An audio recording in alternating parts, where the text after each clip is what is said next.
Selamat pagi sahabat budaya, apa kabar? Mace Kartika akan menemani di debat pertama hari ini dan kita akan berada di program obrolan kita Indonesia. Nah, senang sekali ya saya Kartika bisa kembali hadir di tentunya di program kita Indonesia di setiap hari Rabu. Sebuah ruang dialog yang mengajak kita untuk melihat keberagaman bangsa ini dari sudut pandang yang membangun, menyatukan, dan menguatkan. Dan hari ini kita akan membahas topik yang sangat dekat dengan kehidupan kita sehari-hari, yaitu menghidupkan nilai ibadah dan perilaku sosial. Nah, topik ini mengajak kita untuk merenungkan bagaimana ibadah bukan hanya soal ritual keagamaan, tapi juga menyentuh bagaimana kita berperilaku, berinteraksi, dan memberi positif bagi lingkungan sekitar. Dan bersama kita di studio Pro 4 ini telah hadir narasumber istimewa yaitu Bapak Pendeta Charles Tetolman Senandifu STH. Selamat pagi Bapak. Selamat pagi. Boleh Bapak menyapa pendengar Pro 4? Selamat pagi para pendengar setia Pro 4 dimanapun berada. Nah, eh Pace-mace kita akan berbincang dengan Bapak Pendeta, berbincang santai tapi penuh makna ya tentunya tentang bagaimana ibadah dan perilaku sosial dapat berjalan selaras dan menjadi kekuatan bagi bangsa ini. Nah, kita langsung mulai saja ya, untuk kita langsung menodong pertanyaan untuk Bapak Pendeta nih. Bapak Pendeta nih, menurut Bapak bagaimana pandangan Bapak nih? Apa makna ibadah yang sesungguhnya dalam kehidupan seorang yang beriman, Pak?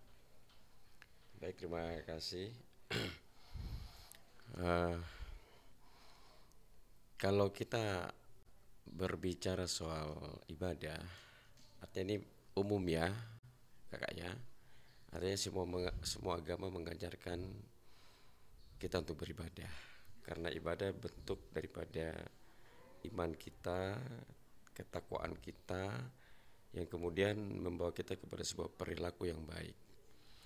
Jadi ibadah seperti tadi disampaikan, ibadah itu bukan ritual, bukan kegiatan rutinitas, tetapi sesungguhnya setiap hari itu kita beribadah. Betul.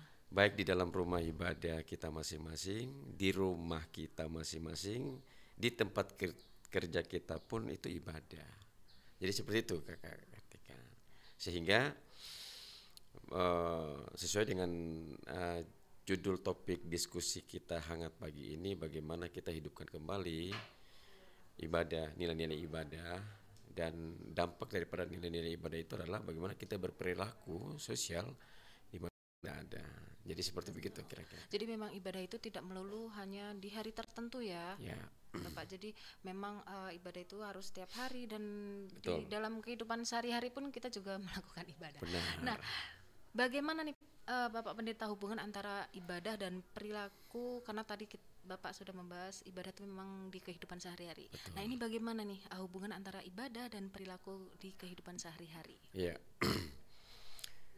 Jadi bentuk daripada eh, bagaimana kita berperilaku itu, bagaimana kita membangun hubungan kita dengan Sang Pencipta, itu Tuhan. Jadi kalau kita benar-benar orang yang mengamalkan nilai-nilai ibadah yang sesungguhnya, maka sikap daripada ibadah itu perilaku kita.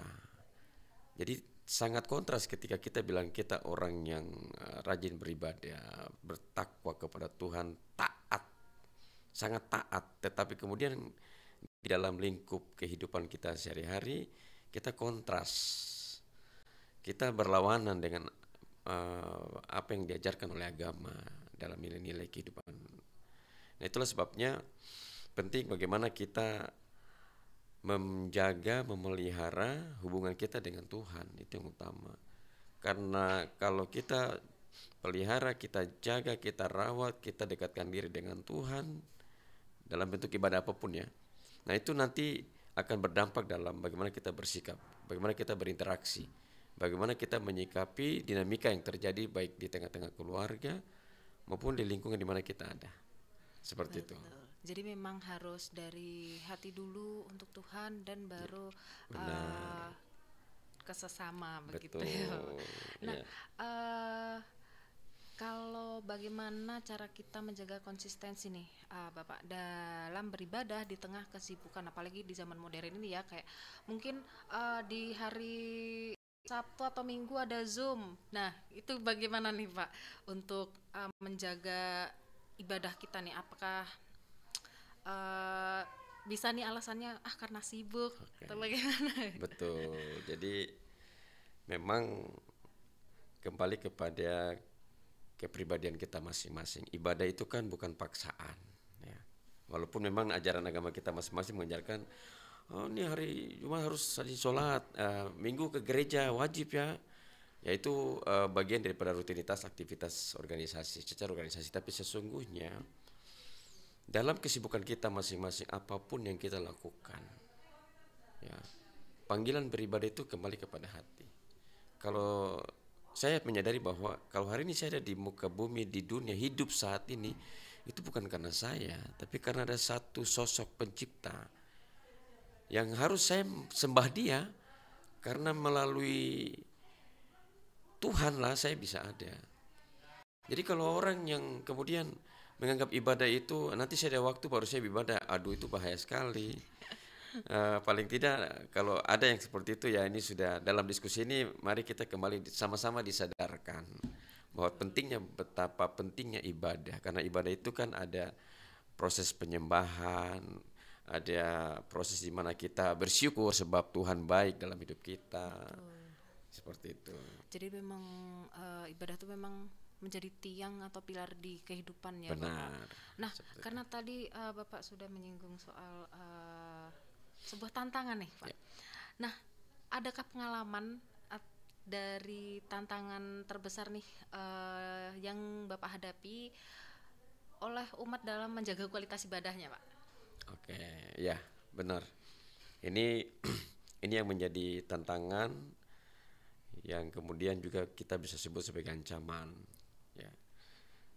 Semua agama mengajarkan untuk umatnya beribadah. Nah, saya ambil contoh karena saya kapasitas sebagai pendeta. Kami secara umat Kristiani selalu mengajak, membina semua umat Tuhan untuk bagaimana dekatkan diri kepada Tuhan. Terlepas daripada kesibukan masing-masing, tetapi itu yang selalu kita suarakan. Karena saya kutip satu bagian di dalam kitab di kitab Roma pasal 12 ayat 1. Di situ Rasul Paulus menegaskan bahwa ibadah yang sejati itu adalah ketika kita mempersembahkan diri kita.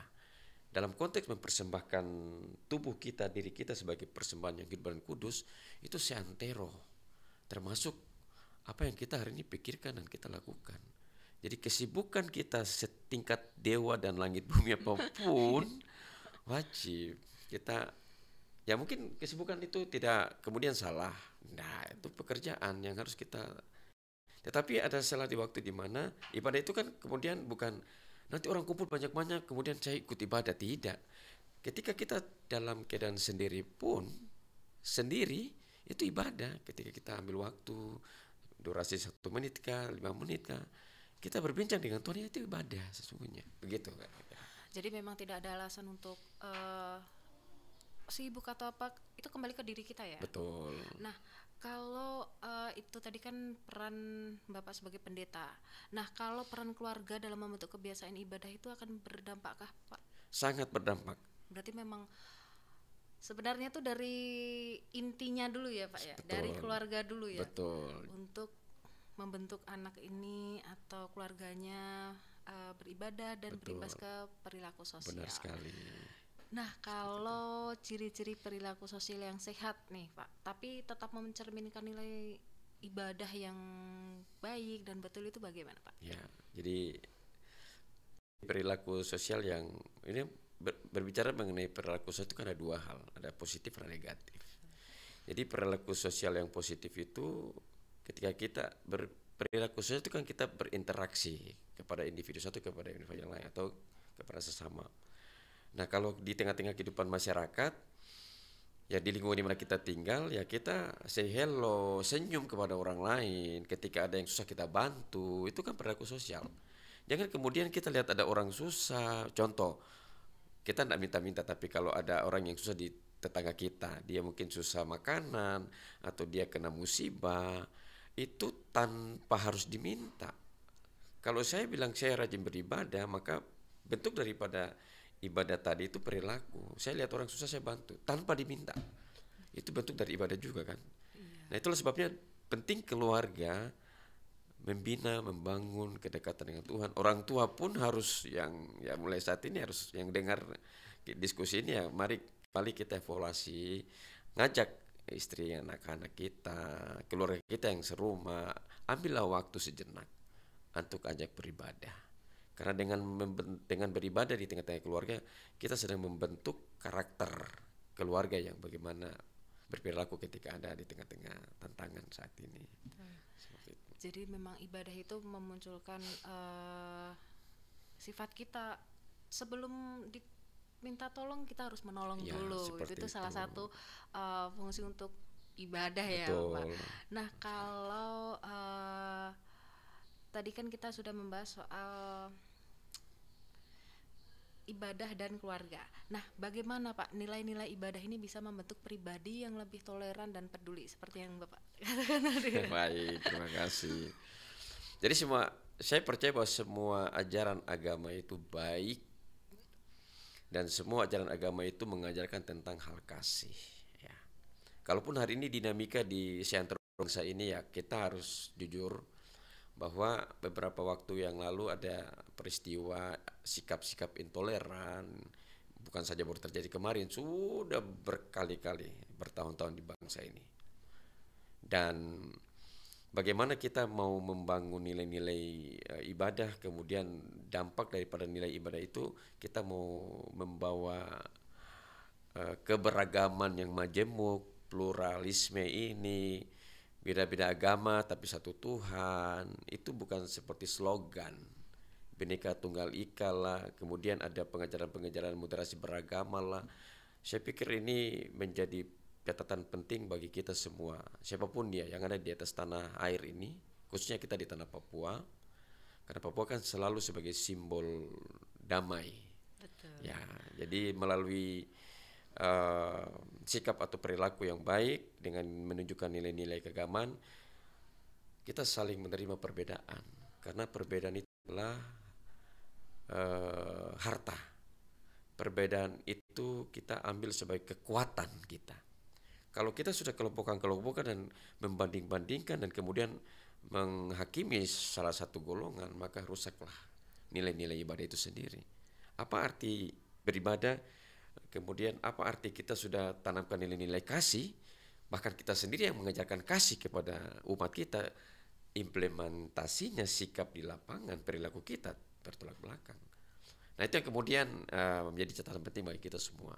Nilai-nilai kasih itu mulai dari keluarga dulu. Orang tua kasih tahu anak-anak toh, bapak mama kasih tahu anak-anak, kasih tahu adik-adik, bahwa mari ketika ada di tengah-tengah kemajemukan, kita beda kulit, mungkin ada yang putih, hitam, rambut lurus, keriting, agama Islam, Hindu, Buddha, Kristen, kita sebenarnya satu ciptaan yang utuh.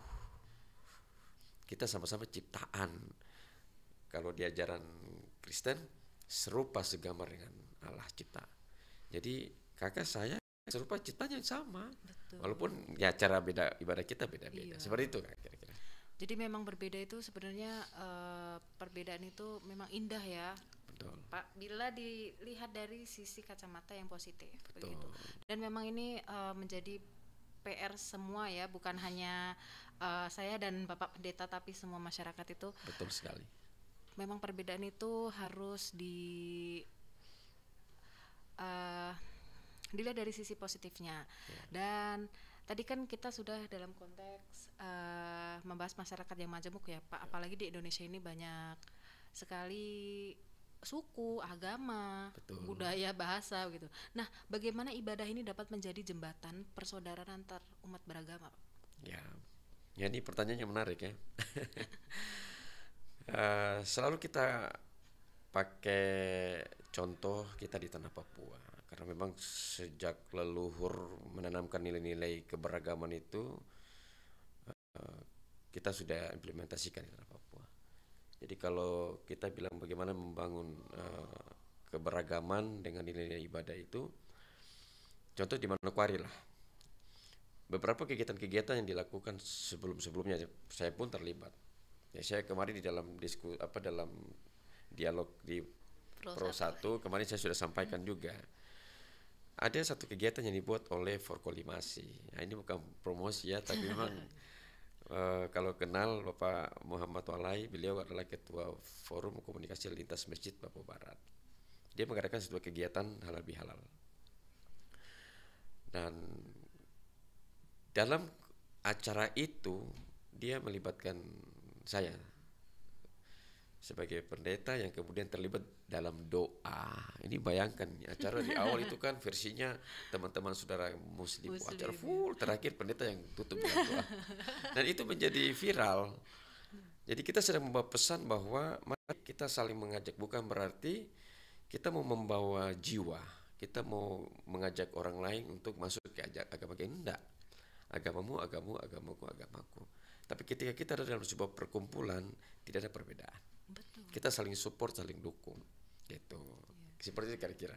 Memang halal bihalal itu memang bentuk perkumpulan, tapi tidak melulu untuk umat muslim saja sih, Pak. Jadi memang mungkin bisa dicontoh dari acara Bapak tadi, dicontoh teman-teman di luar Papua mungkin ya Pak, karena kita juga harus menjaga toleransi yang tinggi nih.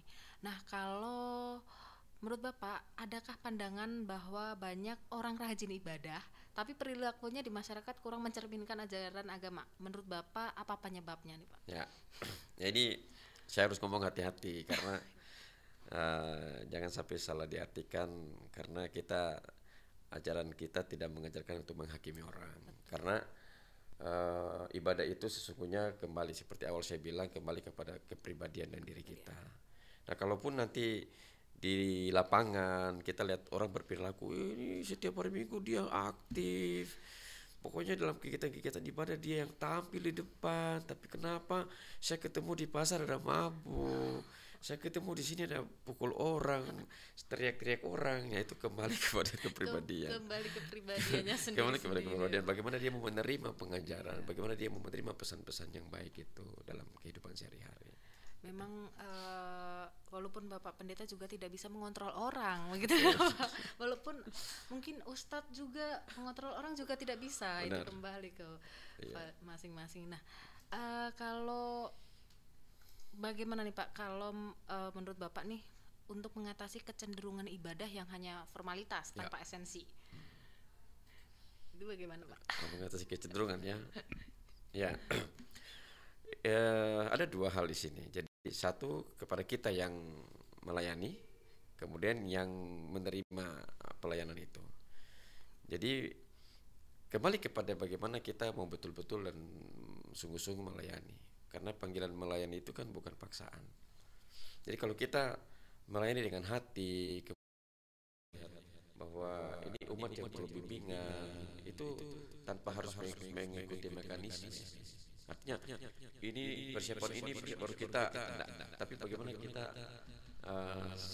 kita sama-sama punya niat bahwa keterpanggilan kita di dalam ibadah untuk kemudian membawa orang-orang berperilaku baik, itu tugas kita sama-sama.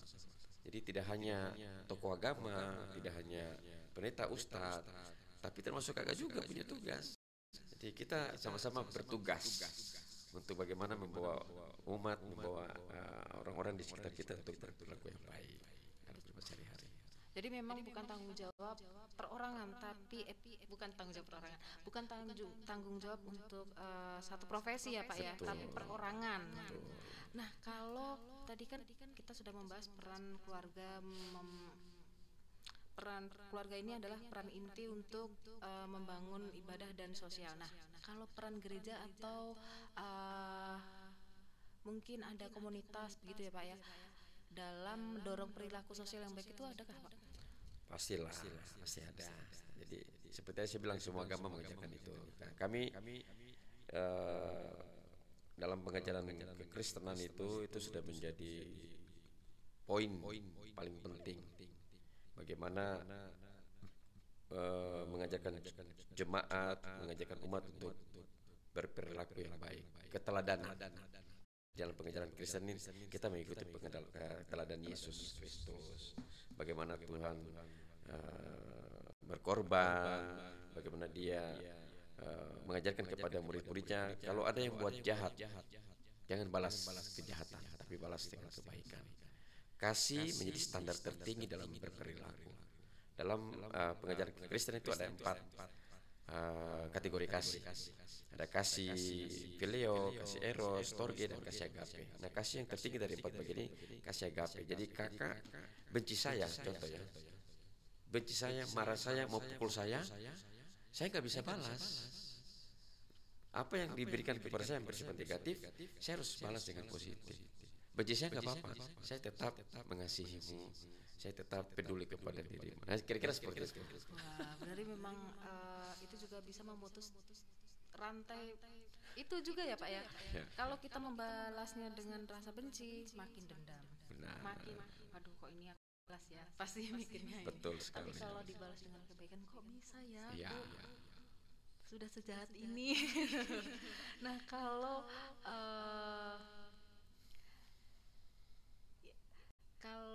bagaimana cara menginspirasi Pak anak muda agar melihat ibadah ini bukan sekedar kewajiban ya Pak, tapi juga kebutuhan rohani. Ya, anak-anak muda ini kan beda. Kalau saya punya masa muda tahun 80 90-an dengan anak-anak zaman muda milenial hari ini, aduh beda sekali. Cara bermain saya sudah beda. Mereka lebih banyak menyukai teknologi dan kemudian lebih banyak menyendiri dengan kesibukan masing-masing. Nah, itulah sebabnya kita semua punya tanggung jawab, kembali kepada tanggung jawab baik keluarga maupun organisasi keagamaan. Jadi kalau kita bilang hari ini bagaimana mengajak pemuda, kami gereja hari ini ya terus berjuang, berusaha untuk buat giat-giat. Jadi ada kegiatan-kegiatan di samping ibadah minggu tiap rutinitas setiap minggu, tetapi Senin sampai Sabtu itu hari apa ada kegiatan khusus pemuda, ada PA, ada kegiatan games, ada kegiatan ini, sehingga kita buat mereka juga sibuk dengan kegiatan gereja. Gitu. Jadi yang mulainya ibadah setengah hati jadi Ya, all in ya Pak ya. seperti itu kira-kira. Jadi mereka mengekspresikan apa yang kemudian mereka bisa buat yang mungkin di luar tidak bisa tercover. Gereja buka peluang, gereja berikan ruang tempat untuk mereka ekspresikan, mereka punya kemampuan, talenta, seperti itu. Jadi itu juga bisa berimbas ke masyarakat. Jadi efek dominonya positif ya Pak ya. Betul. Nah, kalau cara menginspirasi anak muda nih Pak, seumpama kayak saya malas nih gini-gini. Mungkin kalau dari orang tuanya, mungkin kan orang tua juga Pak daripada anaknya marah atau bagaimana. Itu bagaimana nih Pak pendekatannya Bapak terhadap kasus-kasus seperti ini? Baik, jadi banyak kasus-kasus tuh bagaimana membawa anak-anak ini. Pertama yang harus kita lakukan itu membuat anak itu dirasa nyaman. Iya, kalau kita sudah pakai muka asam, nggak senyum, kemudian kata-kata kita lurus, kemudian agak sedikit intonasi, dia sudah ilfil. Wah, dipaksa Iya, kayak dipaksa. Jadi kita ya tentu pelajari dulu karakter anak itu seperti apa.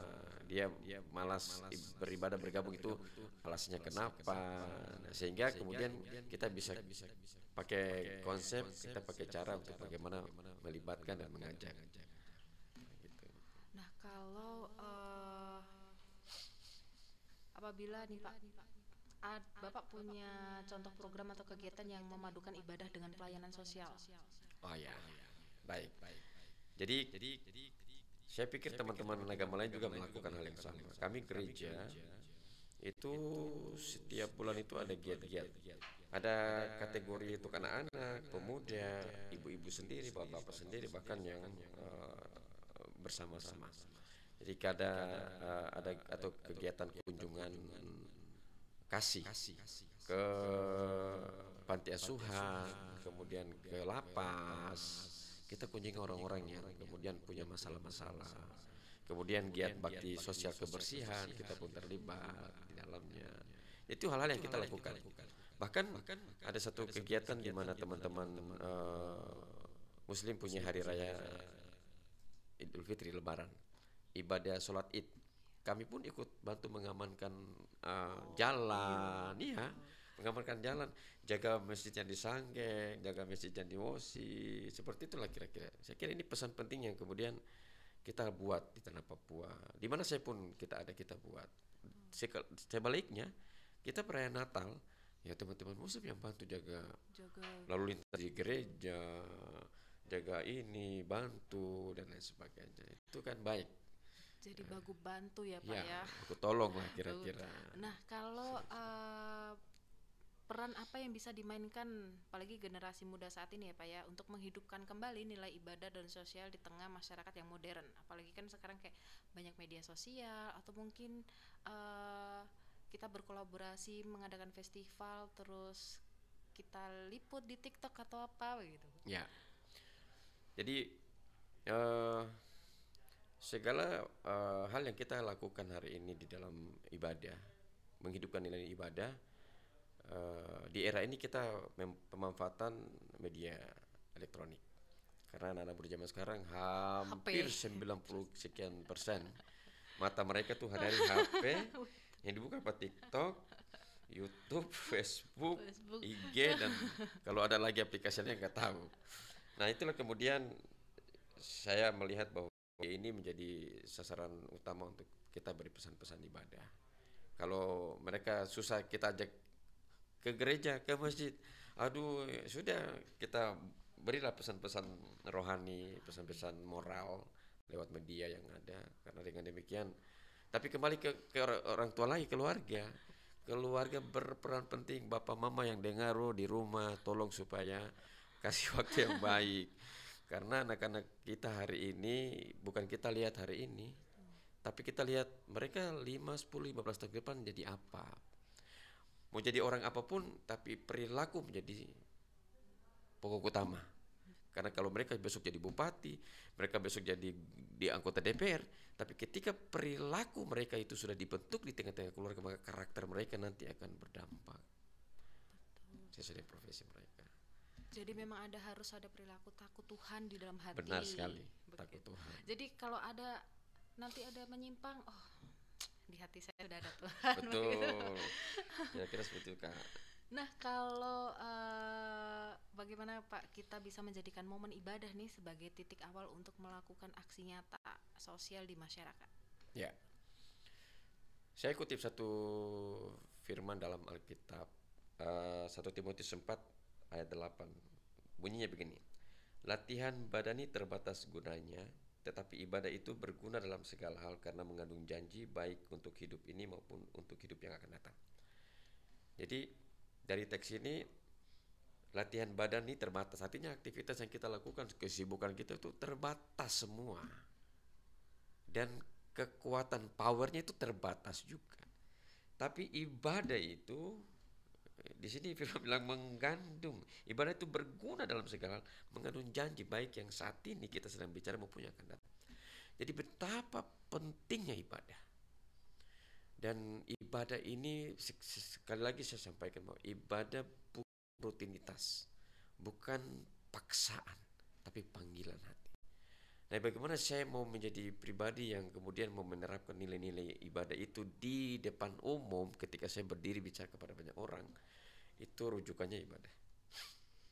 Ya, kalau saya pamalas sembahyang, saya mau tampil bicara orang, mau dengar apa lagi? Kemarin karena bikin ini baru. Nah, itulah kemudian penting bagaimana ibadah yang harus kita masing-masing hidupkan dalam kehidupan kita sehari-hari. Memang harus jangan jadikan rutinitas tapi jadikan panggilan jiwa dan hati. Betul. Gitu.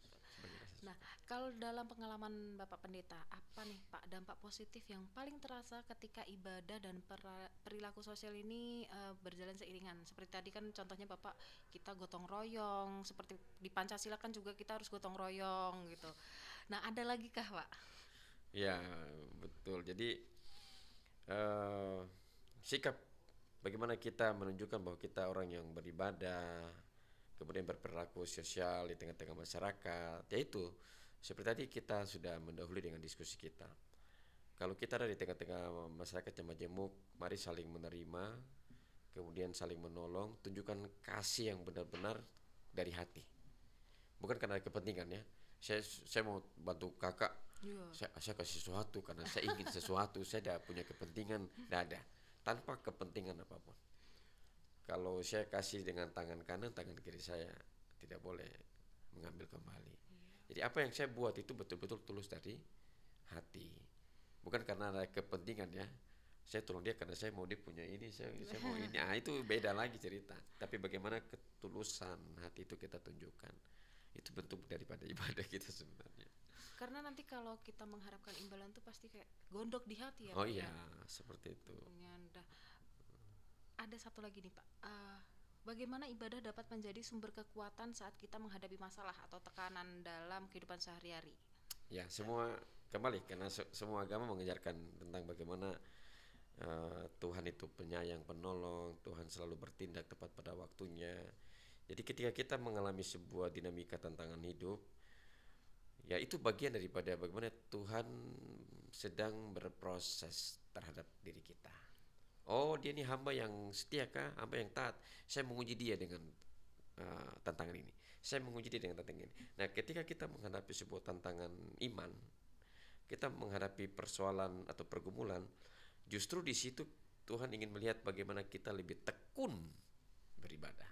Kita lebih tekun untuk menghadapi semua tantangan karena di dalam pergumulan tantangan-tantangan yang kita hadapi setiap hari, di situ Tuhan sertai, Tuhan menolong dan selalu tepat pada waktunya. Ya, jadi Nah, kita berarti ini ya Pak ya, ibadah ini bisa menjadi solusi dalam meredam konflik sosial ya Pak ya? sangat tepat. Ya, Wah, berarti memang ibadah tuh memang kalau dilihat secara luas itu memang manfaatnya ke depannya ya. tidak hanya sosial, mungkin di manfaat yang lainnya itu sangat banyak ya Pak. Nah, kalau ini kembali lagi ke dunia digital nih Pak. Untuk di dalam dunia digital ini kan sedang ya anak muda tidak bisa lepas dari gadget tadi. Adakah cara kreatif untuk menghidupkan nilai ibadah di media sosial? Mungkin tadi kan Bapak juga sempat mention kita juga harus masuk ke media sosial untuk Betul, menyadarkan benar, anak muda yang malas betul. ke ibadah mungkin. Nah, adakah cara kreatif lainnya, Pak? Oke, jadi salah satu contoh dari banyak hal. Jadi saya ada punya anak-anak pemuda gereja. Mereka setiap hari itu kontennya itu pantai, di pohon, kemudian buat apa namanya vlog, kemudian nyanyi lagu rapper. Karena memang mereka punya talenta di situ. Jadi suatu waktu saya melihat di YouTube mereka, ini mereka ciptakan lagu yang jadi-jadian, tapi bagus enak musiknya, tapi ada disertai dengan ini, sambil miras, sambil Oh, merokok. Nah saya panggil mereka. Saya tidak marah ketika lihat mereka sambil minum, sambil isap rokok, kemudian publis. Tapi saya dukung mereka dan saya mengarahkan. Adik-adik sudah mantap sekali.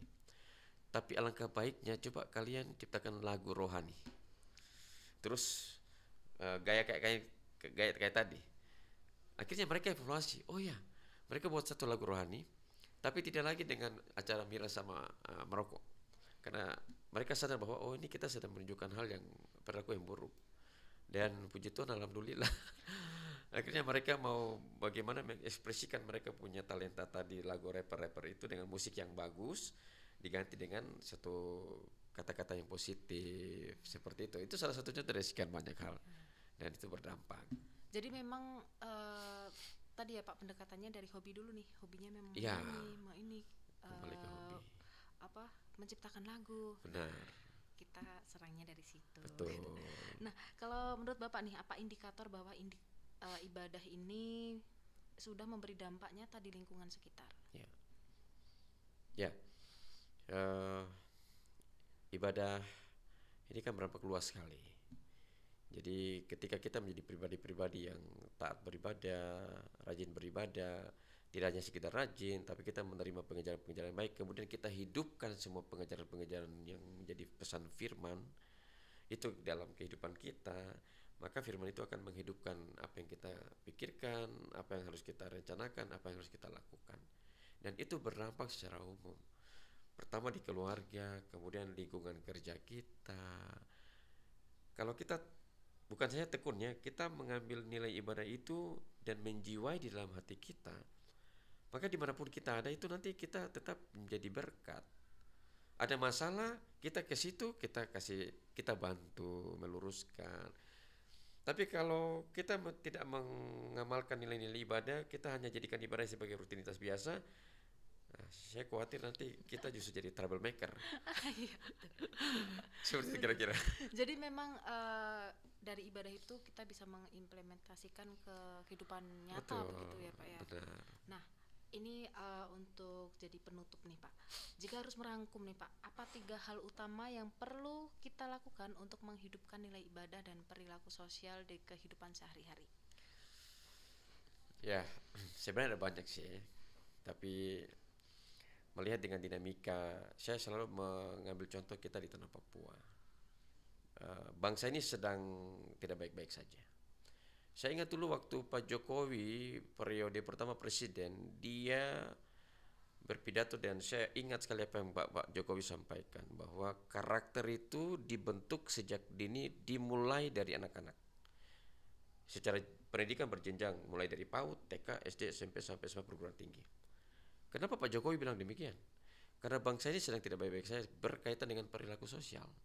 Nah, ini kesalahan siapa? Pak Jokowi? Bukan. Ini kesalahan kita semua tentunya.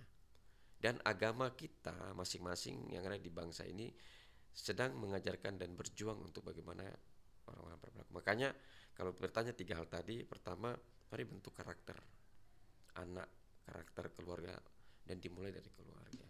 Tekun di situ. Kemudian tingkatkan kualitas ketakwaan kita kepada Tuhan. Ingat, ibadah itu bukan paksaan loh. Karena ibadah itu panggilan hati kita kepada Tuhan. Kita ibadah kan, saya mau bicara dengan Tuhan ini. Masa mau paksa ya? Hari ini kan kita bisa bangun tidur, syukur itu. Makanya ibadah lah. Minimal 1 menit. Tuhan terima kasih. Saya hidup hari ini karena Tuhan. Jadi tingkatkan kualitas. Dan yang ketiga, implementasikan itu. Sikap ibadah itu tingkat keluarga. Kalau sebelumnya nggak say hello, buka jendela, tetangga lihat, tutup lagi. Sekarang nggak buka jendela, halo tetanggaku, saudaraku, apa kabar? Salam sejahtera. Seperti itu. Tunjukkan sikap itu dalam kehidupan sehari-hari. Maka nilai ibadah dan kemudian perilaku itu akan kita tunjukkan dalam kehidupan sehari-hari untuk jadi berkat bagi semua orang. Terima kasih. Nah, berarti memang ini karena tadi kan dari Pak Jokowi, ini nyambung ke programnya Pak Prabowo, Indonesia Emas. Berarti Betul. kan tanggung jawab dari diri kita sendiri, dari keluarga, untuk bisa membentuk karakter anak-anak biar Indonesia juga makin baik. Betul sekali. Nah, Bapak Pendeta minta dong harapan untuk mungkin untuk masyarakat luas terkait dengan tema kita hari ini. Oke, baik. Senang pertama, topik ini menarik dan saya berharap topik ini tidak sekedar tema diskusi biasa, tapi biarlah tema ini kita hidupkan dalam perilaku sosial. Nah, untuk semua para pendengar setiap Perempat dimanapun berada, baik di Papua maupun yang di luar Papua, salam hormat tentunya. Saya berharap kita semua berkontribusi dan bertanggung jawab untuk menumbuhkan nilai-nilai ibadah. Sebagaimana diskusi kurang lebih 1 jam ini kita sudah bicara banyak hal. Nah, dinamika bangsa ini sedang tidak baik-baik saja. Karena walaupun bangsa ini sedang mendorong, pemerintah sedang mendorong untuk bagaimana moderasi beragama digaungkan, dan pesan-pesan itu sudah. Kami gereja pun termasuk di dalamnya, agama termasuk dalamnya. Tetapi toh masih ada kelompok-kelompok yang melakukan hal-hal demikian, dan itu akan berdampak sosial kepada semua orang. Jadi penting utama adalah mari kita hidupkan kembali nilai ibadah. Ibadah itu bukan organisasi, tapi kembali kepada diri kita. Dan ketika kita bilang kita orang beribadah, maka perilaku kita adalah apa yang Tuhan mau kita lakukan, itu yang kita lakukan. Bukan apa yang saya mau, kemudian saya minta Tuhan tolong kasih kuat, tidak. Tapi yang Tuhan mau, itu yang saya lakukan. Bukan yang saya mau, yang saya melakukan. Seperti itu. Jadi memang harus kalau kita butuh Tuhan, kita tuh selalu butuh Tuhan. Betul. Tapi jangan butuh saat kita ada maunya, begitu ya, Nah, Pak. itu Rain Nah, cerita. nah, terima kasih Bapak, Bapak Pendeta Charles Ya, Tetelmans sama-sama. Nandivo atas waktunya dan pemikiran yang begitu dalam ya Pak ya. Baik, Kita belajar bahwa ibadah sejati bukan soal datang ke rumah ibadah betul. dan melaksanakan ritual, tetapi bagaimana hati, pikiran, dan tindakan kita menyatu untuk memberikan dampak positif bagi sesama. Tidak hanya bagi sesama satu agama, Betul. tapi ke seluruh agama. Betul. Dan harapan kita semua, nilai ibadah yang kita jalani setiap hari ini bisa memancar keluar menjadi perilaku sosial yang membawa damai. Betul. Apalagi untuk Indonesia, membawa damai, saling menghargai, dan mempererat persaudaraan ya Pak Betul tentunya. sekali. Nah, semoga perbincangan ini menjadi pengingat dan penguat bagi kita semua untuk terus menghidupkan nilai ibadah dalam hati dan mewujudkannya lewat tindakan nyata di lingkungan dan juga dari hati. Sampai jumpa di Kita Indonesia berikutnya. Tetap semangat membangun bangsa dengan kasih dan ketulusan. Salam budaya. Salam budaya.